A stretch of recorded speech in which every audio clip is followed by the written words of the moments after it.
Precision Pest Control have been protecting Australian homes for up to 30 years. This is Dickie Beach on the Queensland coast, and living next to the water has some special advantages.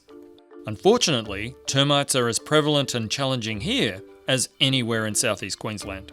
Just in this area is where we originally found activity, so we've started baiting here probably about 8 or 9 weeks ago. The initial timber pest inspection carried out by Gary discovered termites travelling up this pier in an inaccessible underfloor area of the home.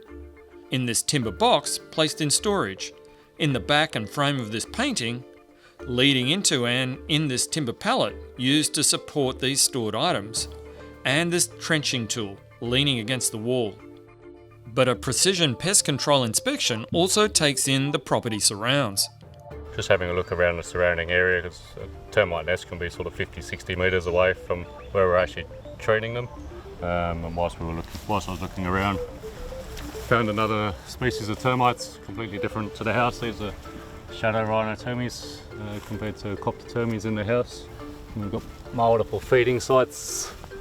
Precision Pest Control is highly experienced in developing a unique termite control and protection plan most appropriate to your home. This home has a slab and pier construction with difficult to access areas.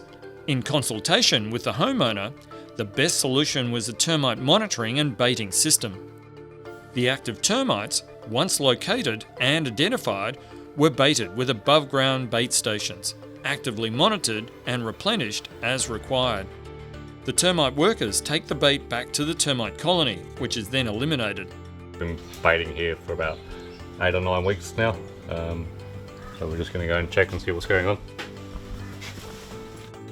Once we've applied the bait, we've put some plastic around because it helps create moisture, it creates an environment that termites like to live in.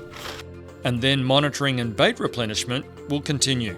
We'll still leave those baits in place, and we'll be coming back in another 2 weeks to monitor. But reducing the attractiveness of your property to termites is a critical part of termite protection. This is sort of a perfect sort of termite heaven.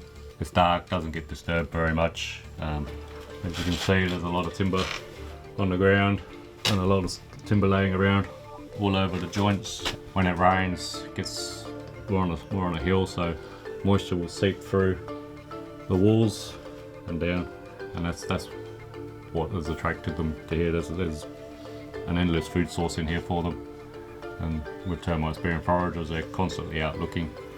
Preventing termite entry is as important as controlling termites once they get access.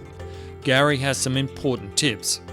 So recommend sort of try and keep your house around your house as clean and dry as possible. Keep timber and things away from your building. If you do have timber, store it on racks above the ground so it's not touching the ground. Keep your gutters clear so when it rains, water goes down the gutter, doesn't overflow, and put moisture around your house. Part of the monitor and baiting system includes a strategically installed series of unobtrusive termite monitoring stations around the perimeter of your home that are regularly inspected, as Gary is doing here. This is your Centricon Always Active rod. Sits in the ground. It's got an active ingredient in there, so if termites will start eating this, we can start getting colony control straight away. Once termites are eliminated at the property, ongoing inspections and monitoring of the stations will continue for any further signs of termite activity.